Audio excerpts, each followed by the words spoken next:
muitas vezes a gente encontra pessoas que não se afinam com essas crenças. Mas isso não significa que elas não existam também. O importante disso é ir para a nossa história, é identificar a nossa história.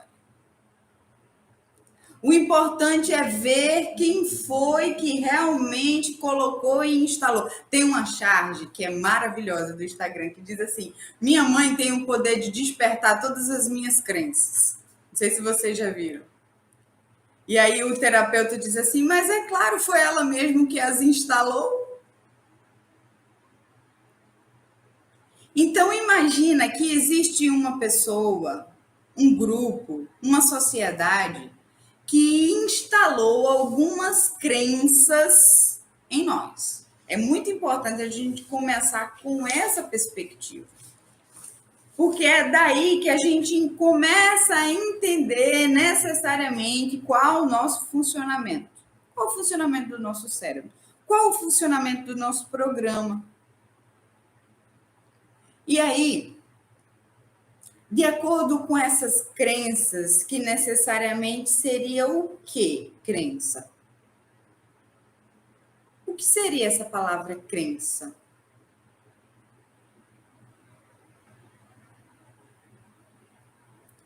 E nós entramos realmente na terminologia, na etimologia da palavra, que é acreditar.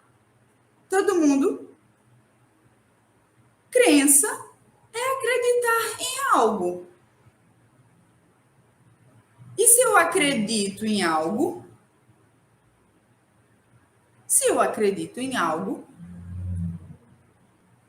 isso vai me potencializar a ação.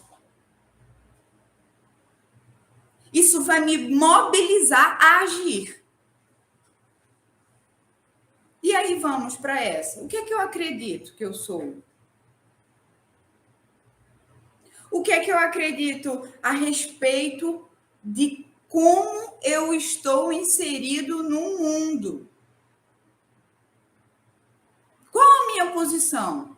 Vamos para uma parte filosófica. O que é que eu estou fazendo aqui? E aí eu olho para dentro. E tem uma parte muito importante disso tudo. É identificar de quem são essas frases que rodam na minha cabeça, que é até em forma de vozes, e quem foi que instalou, como a gente estava falando antes. Eu identifico que voz é essa e identifico quem instalou. Identificando, eu consigo refutar. E o que é refutar? Conversar com ela, ter um diálogo. Marina, eu vou ficar doido falando comigo sozinho assim? O processo de meditação é justamente isso. A gente não. Vou começar a meditar hoje, né? Aí, tá, ok. Vou para reservar um momentinho, vou utilizar aquela música ou aqueles comandos de voz e vou ficar ali. E vem, tem o boleto para pagar, tem as contas disso aqui, tem energia, não, tem isso, não. Eita, a pia do banheiro, gente. E aí a gente fala que não consegue meditar e automaticamente foge disso. Que não consegue parar. Mas quando a gente entra no processo de meditação de reconhecer como é esse diálogo interno, quando eu reconheço esse diálogo interno, eu consigo entrar no processo de autoconhecimento. Engraçado que eu comecei eu já sou formada em Direito, né? E aí, eu tava umas paradinhas assim loucas de será que é que eu faço? Será que é isso mesmo? As crises existenciais, né? E aí, todas as vezes que eu tentava seguir em frente com aquilo ali, eu ia para trás. Isso há 7 anos atrás.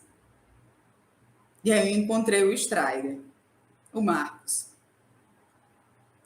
E o Marcos estava ali naquele processo justamente de fazer a primeira escola de comunicação, papo de universitário, e aí eu fui trabalhar na minha comunicação, porque desde cedo eu trabalho bastante com palestras. E aí eu comecei a fazer aqueles, né, aqueles cursos, e aí tem todo o treinamento que ele fazia presencial na época. E aí eu chegava aqui em Gravatá e eu dizia assim, nossa, como é que ninguém sabe disso? Como é que essa galera aqui não quer saber disso? Porque é poder, conhecimento é poder. E aí a gente começa a sair e pensar fora da caixa. A gente começa a olhar aquele ambiente ali, começa a não se encaixar. E aí é o que é o nosso maior erro. É não honrar de onde nós viemos. Porque honrar de onde nós viemos é a base. Isso não significa dizer que as paredes, o primeiro andar, o segundo andar, o prédio, seja necessariamente na base. Mas eu tenho que honrar aquela base. E eu tenho que, principalmente, respeitar a jornada do outro. Porque eu preciso de respeito com a minha jornada também. E aí eu comecei a fazer o curso de comunicação e disse, eu vou fazer psicologia. Sabe por que eu comecei a fazer psicologia? Porque eu cheguei a uma etapa da minha vida que eu coloquei limites em tudo. Não tinha mais para onde ir. Eu não via solução mais em nada. Comecei a ficar doente. Eu comecei a ter doenças psicossomáticas. Tudo por conta dos limites que a minha cabeça colocava. Olha para a sociedade. Olha para o meio que você está inserido. Olha para a sua tribo. Olha para seus pais. Olha para seus familiares. Percebe o que é que eles dizem de você e dizem deles mesmos. Vamos trazer para a nossa cultura brasileira. Eu acho que vocês já escutaram isso é repetitivo para vocês. Mas brasileiro perdoa tudo, menos sucesso. Brasileiro perdoa qualquer coisa. Roubo, as políticas que a gente vê por aí, não necessariamente entrando nisso, mas a gente sabe a roubalheira que tem. Brasileiro perdoa tudo, menos sucesso. Se você encontra alguém ali que viveu no seu meio, que estudou com você e está fazendo mais sucesso que você não aceita. Primeira coisa que você pensa, deve estar roubando.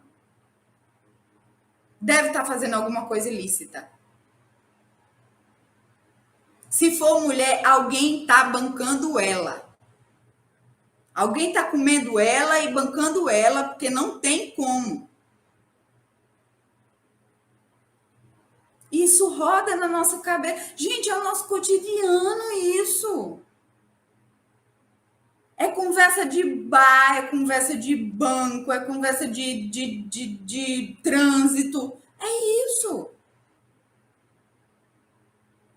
E se a nossa vida, o nosso cotidiano é isso, o que vocês acham que vai rodar na nossa cabecinha, gente? O que vocês acham? Se eu paro um pouco para escutar as músicas do cotidiano, né, do dia a dia, os sertanejos, as sofrências, que só fala de traição, que só fala de, né? O que isso vai tocar na minha cabeça? Qual o meu comportamento? O que eu vou reproduzir ali? E aí é muito importante a gente olhar para isso. O que eu Não que eu quero acreditar, porque quando a gente entra na parcela de o que eu quero acreditar, é muito bonito, né? Eu quero ser feliz, eu quero ter uma família, aí eu quero ter um carro, aí eu quero ter uma casa boa, um apartamento, um escritório, eu quero. Mas qual é a minha congruência? Qual é a minha vida? E aí eu olho para isso. E aí eu me reservo. E tem algumas perguntas poderosas que são muito importantes para olhar para isso. E aí eu vou lançar essas perguntas e eu quero, se por um acaso vocês tiverem alguma coisa para escrever aí e quiserem anotar, ótimo. Mas então entra na cabeça e fica no modo reflexão mesmo. O que você aprendeu com a sua família sobre dinheiro? Isso é um ponto.